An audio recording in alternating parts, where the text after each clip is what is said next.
Le bruit assourdissant du couvercle du chaudron, le grondement de l'eau bouillante et un cri désespéré et perçant qui semblait transpercer les murs de pierre. Ainsi commença la dernière page du règne d'Henri.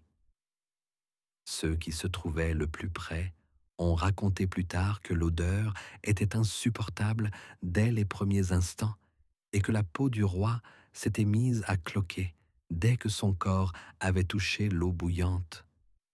Sur l'estrade, sous un auvent, à l'ombre des croix et des bannières, se tenait sa femme, contrainte de le regarder s'étouffer dans ses propres gémissements, sans avoir le droit de détourner le regard. Ces événements ne sont pas survenus soudainement. Des mois avant l'exécution, la cour royale vivait déjà dans un état de peur persistante. Henri, qui était encore récemment sûr de son droit au trône, s'est retrouvé au centre d'une conspiration où s'entremêlaient les intérêts de la noblesse, du clergé et des puissances voisines. La maladie qui sapait ses forces avait commencé imperceptiblement par une faiblesse constante, des gonflements aux jambes et une fièvre qui disparaissait puis revenait avec une nouvelle vigueur. Les médecins de la cour, des hommes de la vieille école, tentèrent de le soigner par des saignées, des frictions avec des onguents chauds à base de saindoux et d'herbes pilées. Mais chaque séance le rendait plus pâle et plus faible. Les serviteurs chuchotaient à propos des cris nocturnes provenant des appartements royaux. Les échansons affirmaient avoir trouvé d'étranges dépôts dans les coupes destinées à Henri, et, un jour, pendant la messe du soir, celui-ci avait soudainement perdu la vue d'un œil et avait eu du mal à rester debout. Les rapports de la garde secrète de ce mois-là mentionnaient à plusieurs reprises que des personnes non inscrites sur la liste des proches avaient pénétré dans les appartements. On disait que les évêques se disputaient pour savoir si la maladie du roi était une punition divine ou le résultat de la malveillance humaine. Les archives ont conservé plusieurs notes du médecin personnel datées de la fin du printemps. Elles mentionnent des ulcères sur les cuisses et le ventre qui ne guérissaient pas, mais s'étendaient, suintant du pus et dégageant une odeur âcre. La chair autour des plaies noircissait et les médecins, craignant une fièvre putride, les cautérisaient avec du fer brûlant. Ces procédures étaient accompagnées de chants psalmodiés, mais les cris d'Henri couvraient toutes les prières. Ses doigts tremblaient même au repos, et son discours devenait de plus en plus incohérent. Chaque jour, il perdait non seulement son pouvoir sur le pays, mais aussi sur lui-même. Les conseillers se réunissaient de plus en plus souvent sans lui, et les décisions qui, la veille encore, étaient prises en sa présence, étaient désormais approuvées sous le sceau de l'héritier. Les serviteurs évitaient de rester longtemps dans ses appartements à cause de l'odeur et du regard tendu, presque fou, du roi. Un scribe parmi les frères du monastère, qui n'avait été admis à 2 reprises seulement pendant cette période, décrivit son visage comme celui d'un homme qui ne voit pas ceux qui l'entourent, mais ce qui l'attend dans la tombe. La situation politique devenait de plus en plus dangereuse. Le parti catholique et les partisans des réformes ne cachaient pas leur haine mutuelle. À l'intérieur du palais, une lutte silencieuse se livrait pour savoir qui serait le plus proche du monarque au moment de sa mort, car cela signifiait le contrôle des sceaux, des décrets et de l'héritage. Les rapports du capitaine de la garde royale mentionnaient que les portes des appartements d'Henri étaient fermées à double tour pour la nuit et que seuls 3 hommes de confiance y avaient accès, dont 2, selon les rumeurs, était déjà de mèche avec les ennemis du roi. Tout a changé lorsque, lors d'une réunion du Conseil secret au début de l'été, il a été décidé de destituer Henri sous prétexte d'incapacité à gouverner. Sa maladie a été officiellement déclarée signe de la colère de Dieu, et les accusations de trahison et d'alliance secrète avec les ennemis de l'État ont servi de prétexte à son exécution. La sentence était sans précédent.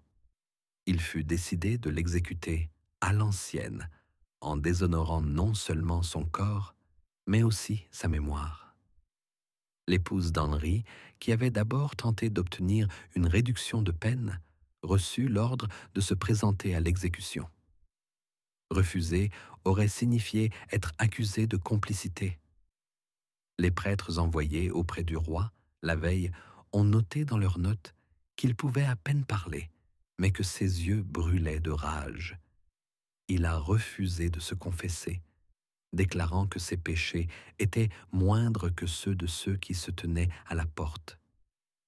Le soir, avant son exécution, il fut conduit hors de ses appartements.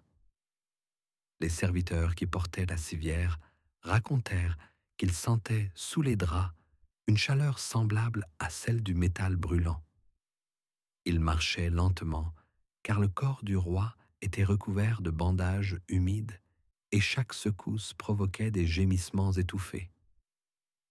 Dans la cour se trouvait déjà un chaudron rempli d'eau dans laquelle on jetait des poignées de sel et d'herbe, soi-disant pour purifier le corps. Au matin, la place autour du palais était bondée. Les gens étaient venus non seulement de la ville, mais aussi des villages environnants. On disait que l'exécution devait être un signe, et beaucoup attendaient un miracle, mais aucun miracle ne se produisit. Au lieu de cela, commença ce que les chroniqueurs appelleront plus tard le jour du silence paralysant. On le conduisit à l'échafaud, soutenu par les coudes. Ses jambes le tenaient à peine, ses genoux tremblaient, et chaque pas était accompagné d'un gémissement rauque. Le visage d'Henri était gris cendré, avec des taches d'inflammation sur les pommettes. Ses lèvres étaient gercées, sa langue bougeait à peine dans sa bouche. La foule se tut lorsqu'elle vit que ce n'était pas un souverain qui se tenait devant elle, mais un homme brisé, malade, qui n'avait plus la force que de respirer. Kazan se tenait au centre de l'estrade, entouré de supports en chêne. Sous lui, le feu rugissait déjà, et une vapeur épaisse à l'odeur de sel et d'herbe s'élevait de l'eau. Cette odeur se mêlait à celle de la fumée et du bois humide, et tout cela semblait insupportablement lourd dans l'air matinal. La femme du roi, vêtue de noir et la tête couverte, se tenait à quelques pas. 2 gardes la tenaient par les coudes pour l'empêcher de détourner le regard. Des serviteurs vêtus de chemises sombres en toile lui retirèrent ses vêtements, ne lui laissant qu'une longue chemise trempée de sueur et imprégnée de pommade. Sous le tissu, on pouvait voir des bandages sombres sur son ventre et ses cuisses, certains déjà complètement trempés. La peau de ses tibias était couverte de plaies, d'où émanait une odeur âcre de pourriture. Plusieurs personnes dans la foule se détournèrent, certaines se signèrent. Le capitaine de la garde lut le verdict. Sa voix était calme, sans précipitation, comme s'il lisait un décret ordinaire. Les mots trahison et collusion avec l'ennemi se perdirent dans le brouhaha de la foule, mais l'expression être bouilli vivant résonna clairement. Henri tenta de dire quelque chose, mais seul un râle s'échappa de sa gorge et il baissa la tête. On le conduisit vers un escalier en bois menant au bord du chaudron. Les soldats le soulevèrent par les bras et l'un des bourreaux, enveloppé dans un tablier en cuir, saisit les cordes auxquelles était suspendu un épais cerceau en bois muni de poignées, un dispositif servant à plonger le corps dans l'eau bouillante. Lorsque ses pieds touchèrent la surface, un premier cri étouffé retentit. L'eau bouillonnait et des bulles apparurent instantanément sur sa peau. Henri tenta de relever les genoux, mais les mains des bourreaux le poussèrent plus profondément. Le bruit du feu et de l'eau bouillante couvrait tout, sauf les cris qui devenaient de plus en plus forts et déchirants. La foule était figée, seuls quelques rares cris « Seigneur, aie pitié !» rompaient le silence. Sa femme se tenait immobile. Seuls ses doigts serraient le tissu de sa manche si fort que ses jointures blanchissaient. Elle ne pleurait pas. Ses yeux étaient grands ouverts, comme ceux d'une personne qui a cessé de cligner des yeux sous l'effet de la terreur. Selon les souvenirs des témoins, à un moment donné, Henri a cessé de crier, et seules des inspirations saccadées faisaient se soulever sa poitrine. La mousse à la surface de l'eau est devenue rose. Les bourreaux le maintinrent dans l'eau bouillante jusqu'à ce que l'ordre soit donné. Lorsqu'on le sortit de l'eau, la peau de ses jambes et de son ventre se détachait déjà, et son corps ressemblait à un morceau de tissu brûlé d'où s'échappait encore de la vapeur. Il respirait à peine. Les gardes le transportèrent sur une civière en bois et le recouvrirent d'un tissu grossier. Selon les archives du palais, il survécut encore quelques heures, dans un état semi-conscient. À ce moment-là, dans le palais, on partageait déjà ses sceaux et on discutait des nouvelles nominations. On autorisa un prêtre à voir sa femme, mais elle refusa de se confesser, déclarant que tout ce qu'il y avait à dire avait déjà été dit. Le soir, la nouvelle de l'exécution se répandit dans toute la ville. Certains y voyaient une vengeance, d'autres un sacrilège. Les chroniqueurs rapportèrent qu'une foule chantait des psaumes devant les portes du palais et que dans les ruelles, on discutait déjà de qui monterait sur le trône et combien de temps le nouveau souverain resterait en place. Lorsque le soleil se coucha, le corps de Henri gisait toujours dans une salle latérale du palais, où il avait été transporté depuis la casemate afin d'être caché aux yeux de la foule. La pièce était exiguë, avec un plafond bas et une fenêtre étroite par laquelle s'engouffrait la fraîcheur du soir. Mais la fraîcheur ne pouvait masquer l'odeur nauséabonde. La pommade avec laquelle on avait précipitamment tenté de soigner ses brûlures se mélangeait à l'odeur de chair brûlée et de plaies purulentes. Les gardes qui montaient la garde près de son lit s'efforçaient de ne pas le regarder directement. Henri était à demi conscient. Ses yeux erraient. Ses lèvres remuaient sans émettre le moindre son. Parfois, il se mettait à gémir, et alors l'un des médecins, un moine aux mains ensanglantées, lui versait dans la bouche une décoction épaisse à base de pavot afin d'atténuer la douleur. La décoction provoquait un murmure languissant, des mots incohérents dont on ne pouvait parfois distinguer que des noms et des bribes de phrases. Les archives d'un des médecins de la cour, retrouvées des décennies plus tard, décrivent son état de manière sèche et impitoyable.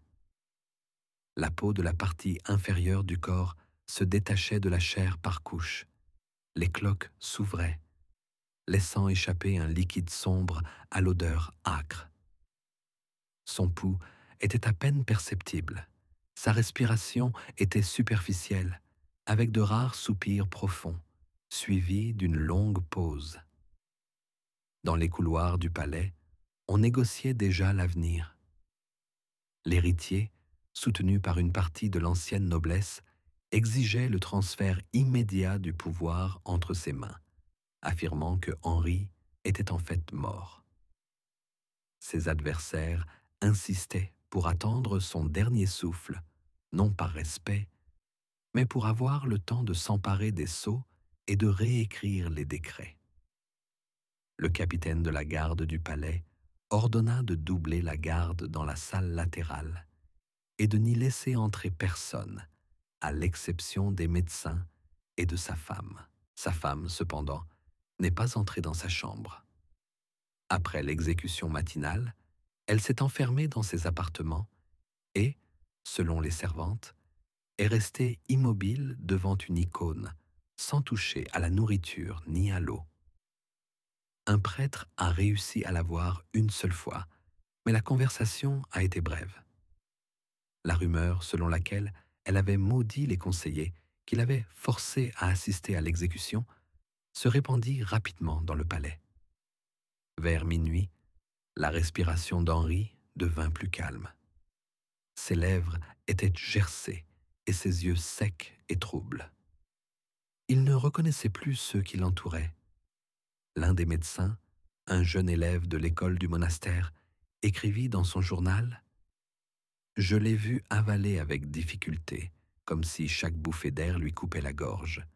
Ses doigts étaient crispés, sa peau était jaune et ses ongles noircis. » Les dernières minutes arrivèrent soudainement. Il prit une profonde inspiration saccadée, puis sa poitrine s'immobilisa. Les médecins échangèrent un regard. L'un d'eux s'approcha, se pencha vers son visage, s'attarda un instant, puis se redressa. Il est mort.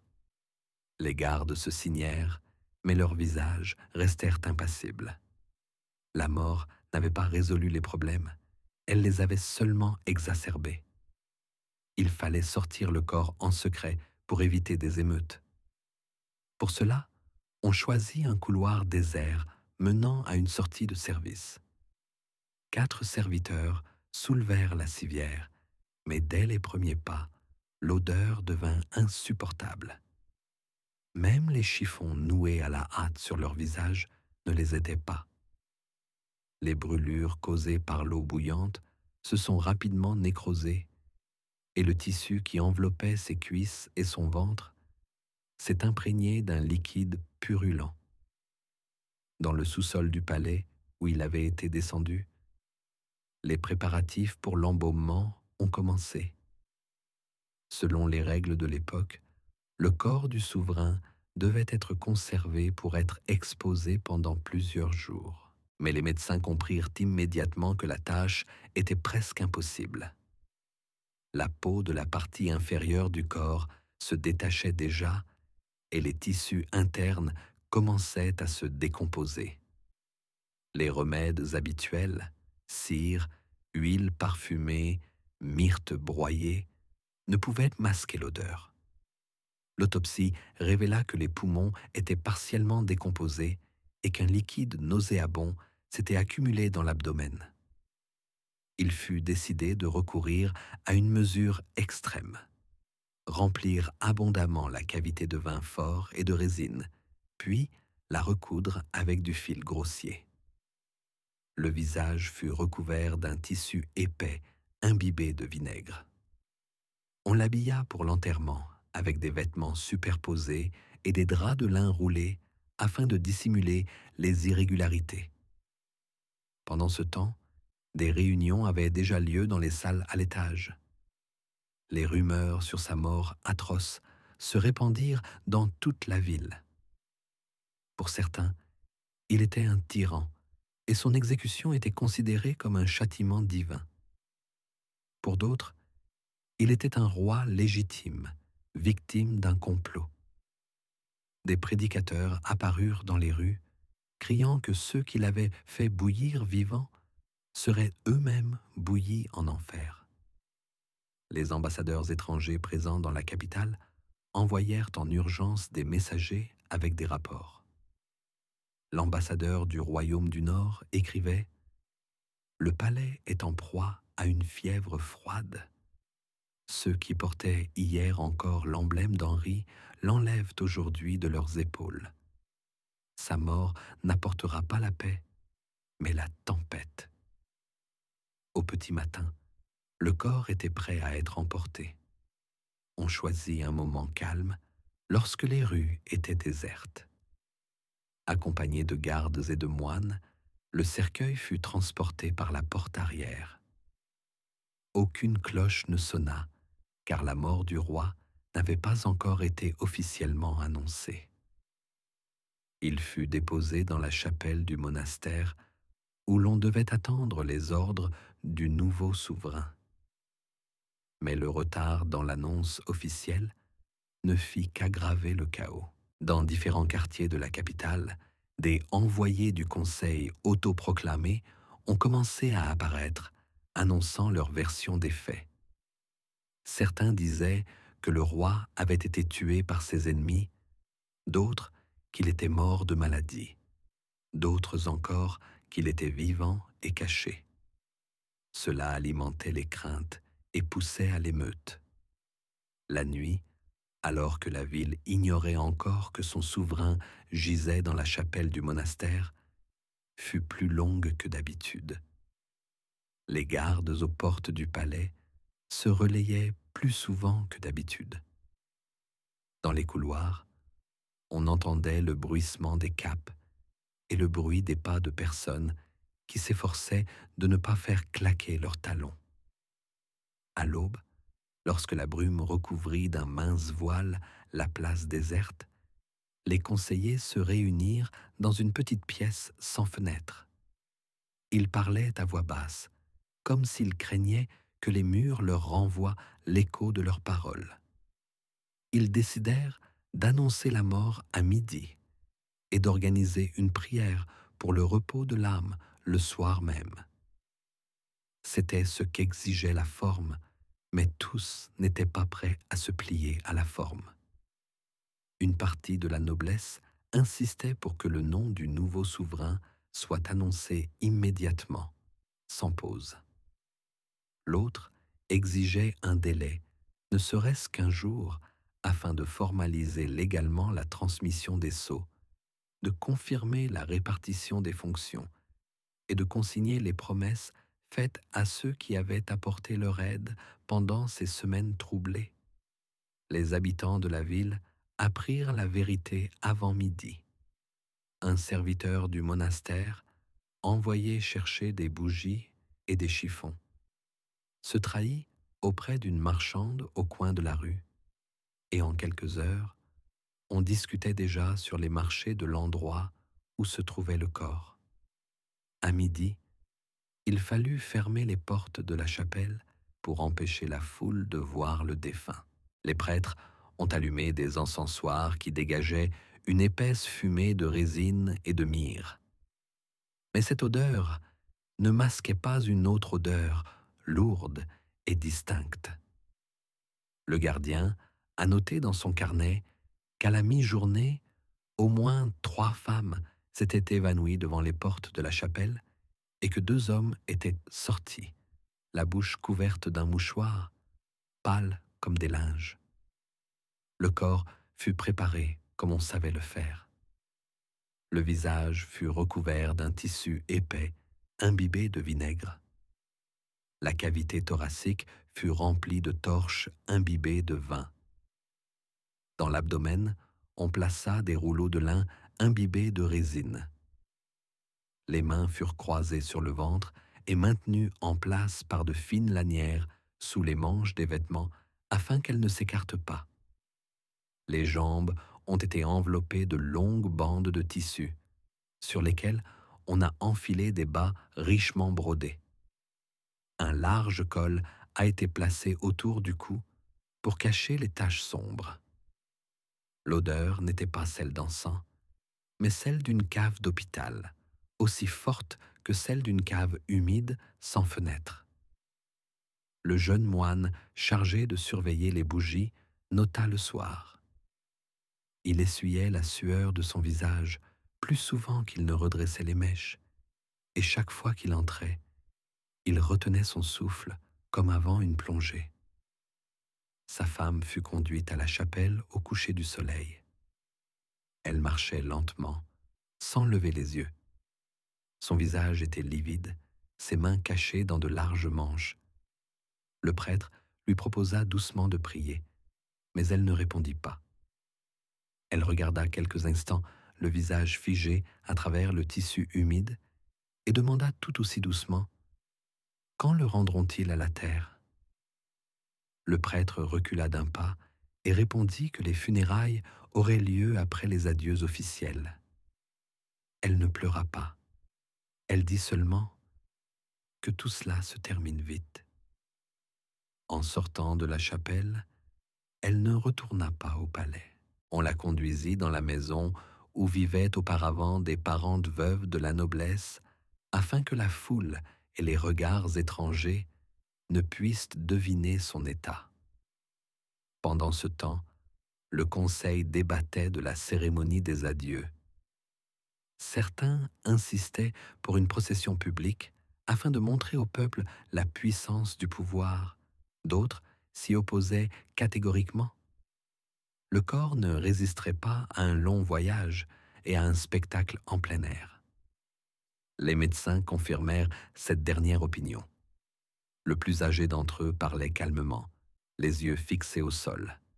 La chaleur du four avait accéléré la décomposition, et tout retard risquait d'être fatal, car en l'espace d'une journée, la situation pouvait devenir incontrôlable.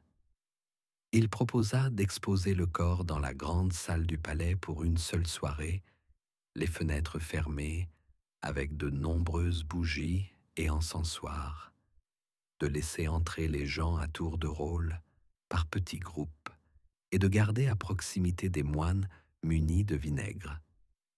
Ce plan fut accepté. Le soir, on suspendit de lourds tissus dans la salle pour cacher les murs et on installa de nouveaux supports pour les bougies. Le sol fut recouvert de nattes de roseaux fraîches afin d'absorber ce qui pourrait s'écouler du cercueil si les fils ne résistaient pas. À l'entrée, on plaça une table avec des coupes contenant des éponges imbibées de vinaigre et des mouchoirs en soie pour les dames de la noblesse. La garde du palais avait répété à l'avance l'ordre dans lequel les gens devaient entrer. Ils entraient d'un côté, s'approchaient, s'inclinaient, s'écartaient et sortaient par une autre porte afin de ne pas créer de bousculade. Des chanteurs avaient été envoyés du monastère et avaient reçu pour consigne de chanter doucement et régulièrement sans forcer leur voix. Un chroniqueur de la cour a décrit cette soirée en quelques lignes, comme s'il voulait se débarrasser de ce souvenir. Il nota que les bougies fumaient et que la fumée restait suspendue dans l'air immobile, que les gens, habituellement animés à la cour, parlaient à voix basse, que les enfants de la noblesse jetaient des coups d'œil derrière le dos des adultes, n'osant pas s'approcher. Il mentionna également l'absence de sa femme et une phrase prononcée à voix basse. On l'a forcé à regarder, cela suffit. Il y a aussi une ligne qui raconte comment l'un des jeunes courtisans, récemment promu, se tenait trop près du cercueil, essayait de voir quelque chose, puis se frottait longuement les mains dans de l'eau vinaigrée, bien qu'il n'y ait ni tache ni trace de coups sur sa peau. Vers minuit, les gardes remarquèrent qu'il fallait changer les bougies plus souvent. La chaleur dans la salle augmentait, les fenêtres restaient fermées et le va-et-vient des gens ne cessait pas. L'odeur s'intensifia. Les médecins ordonnèrent à voix basse d'accélérer le passage. Les moines chantaient sans interruption. Peu de temps après, seuls les nobles furent autorisés à entrer, et pour le peuple, on annonça une prière à la porte afin de retenir ceux qui ne comprenaient pas pourquoi tout cela durait si longtemps. Cela fonctionna en partie. À la porte, les gens discutaient avec irritation et le capitaine de la garde ordonna de retirer une partie des sentinelles des couloirs du palais et de les poster sur la place. Tandis que la salle résonnait d'un chant grave, dans les pièces voisines se déroulait ce pourquoi l'annonce de l'héritier avait été retardée. Les scribes recopiaient les lettres, insérant les noms de ceux à qui on avait promis des postes. Les anciens du cercle proche demandaient d'ajouter des lignes sur les domaines accordés. Les plus jeunes sur les livraisons de céréales et de fer. Les conversations portaient sur la manière de contrôler les rues les plus dangereuses de la capitale et sur la réaction des garnisons dans les provinces. L'un des ambassadeurs demanda discrètement au futur souverain de confirmer tous les accords précédents et laissa entendre que, sans cela, de nouvelles troupes apparaîtraient à la frontière. On lui promit des paroles et un sceau, mais celui-ci se trouvait toujours dans le coffre d'un homme qu'il avait gardé jusqu'à la dernière heure et refusait de le remettre tant qu'il n'avait pas reçu un poste précis et de l'argent. Au petit matin, le corps fut ramené dans la chapelle.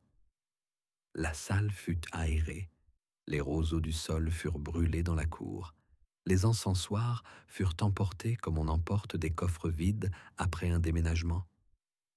Les médecins examinèrent les sutures et les bandages, resserrèrent les fils là où ils commençaient à se desserrer.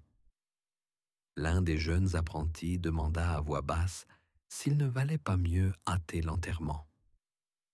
Le plus âgé répondit que tout dépendait non pas d'eux, mais de ceux qui comptaient les jours et les heures au son des cloches. Il savait qu'il était inutile de discuter avec le conseil. Dans les papiers de ce matin-là, on a retrouvé sa note laconique. Si l'enterrement n'est pas possible aujourd'hui, il faudra prendre d'autres mesures demain. Sa femme fut ramenée au monastère une fois de plus, cette fois-ci en plein jour.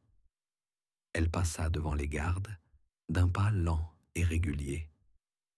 Elle resta un moment dans la chapelle, puis demanda au prêtre de la laisser seule. Celui-ci hésita, mais finit par s'éloigner. Elle sortit peu après, sans dire un mot. Dans l'escalier, ses genoux se mirent à trembler et un serviteur eut le temps de la soutenir. Plus tard, une servante raconta que sa maîtresse avait ordonné de couper le ruban noir qui ornait ses cheveux et de ne plus le nouer avant que la terre ne recouvre le cercueil. À midi, l'annonce officielle fut faite. Sur la place devant le palais, un héros apparut, entouré de prêtres, et un conseiller lut un court texte. Le souverain était décédé, son héritier prenait le pouvoir, et un jour de prière commune serait décrété. La foule écoutait sans interrompre, mais au fond de la place, quelqu'un cria quelque chose à propos d'un chaudron et de ceux qui avaient donné l'ordre. Le capitaine de la garde fit signe, et des hommes en cape se dirigèrent immédiatement vers l'endroit d'où venait le cri. Il n'y eut pas d'autre cri. Le cortège funèbre fut court. Il fut décidé de ne pas faire traverser le cercueil toute la ville, mais de suivre le chemin du monastère jusqu'à l'ancien cimetière. Des moines marchaient de chaque côté avec des encensoirs. Les prêtres lisaient les textes prescrits. Les gardes formaient un cordon plus serré que d'habitude. Il y avait peu de monde. Dans un virage étroit, les porteurs trébuchèrent sur une bosse. Le cercueil bascula, le couvercle grinça et l'un des clous s'envola. Le médecin qui marchait à côté pressa immédiatement la planche de sa main et les porteurs redressèrent leur fardeau. À ce moment-là, l'odeur devint plus forte. Les gens à l'arrière du cortège s'écartèrent. Certains reculèrent d'un pas et se couvrirent la bouche avec un mouchoir. Ils marchèrent plus vite que de raison. L'enterrement se déroula selon le rituel, sans paroles superflues. La terre était jetée avec une pelle. avec précaution, pour ne pas soulever de poussière. La femme fut conduite au bord de la fosse. Elle jeta une petite pierre dans la tombe, comme le voulait la coutume locale, puis s'éloigna. Le prêtre prononça une courte prière. Personne ne pleurait à voix haute. Immédiatement après la fin de la cérémonie, les gardes firent demi-tour à grands pas, comme s'ils avaient autre chose à faire, et seuls quelques moines restèrent dans le cimetière pour achever ce qui devait être fait. L'un d'eux nota, après que tout le monde fut parti, il resta encore un moment près du monticule frais et écouta le vent souffler et le sable fin crisser sous ses chaussures. La mort du souverain n'apporta pas l'ordre. Quelques jours plus tard, des troupes venues de la province se mirent en marche vers la ville, chacune avec son serment et ses attentes. Dans la capitale, des salles s'ouvrirent où se rassemblaient des gens portant différents signes sur leurs manteaux. Et chacun se souvenait de ce que leur avait promis sous l'Ancien Régime, celui qui gisait désormais dans la terre. Les sacs de céréales disparurent du marché. Les propriétaires gardaient leurs réserves, anticipant le prix de l'automne prochain. Dans les rues, on distribuait des tracts avec les discours des prédicateurs, qui disaient que la mort atroce était un signe pour tous ceux qui s'engageraient sur la mauvaise voie. Dans les monastères, on discutait à voix basse de la manière dont le nouveau souverain allait régler le conflit entre l'ancienne et la nouvelle doctrine. Les ambassadeurs envoyèrent de nouvelles lettres. Certains exigeaient des garanties, d'autres promettaient leur aide, d'autres encore attendaient en silence que quelqu'un fasse le premier pas. On attribua à la femme une maison à la périphérie de la ville, et des gardes montèrent la garde jour et nuit devant la porte. On la voyait parfois dans le jardin du monastère, où elle restait assise, immobile, à regarder l'eau de l'étang. Les serviteurs racontaient que la nuit, elle se réveillait à cause d'une forte odeur de pommade, bien qu'il n'y eût pas de médicaments dans la maison, et qu'elle s'essuyait le visage avec un mouchoir, comme si elle essayait d'effacer de sa peau ce qui n'était plus là. On la sortait rarement pour voir du monde. Lors des réceptions, elle restait silencieuse. On lui parlait à voix basse et brièvement, sans lui poser de questions. Dans les salles du palais, les tapis et les motifs sur les murs avaient changé, mais les gens étaient restés les mêmes. Certains avaient changé de capes et de bagues, d'autres avaient changé de discours. Les jeunes avaient été mis en avant, les vieux écartés, mais pas complètement. La dispute au sujet des sceaux prit fin le jour où le nouveau souverain s'assit dans son fauteuil et prêta serment devant le conseiller principal.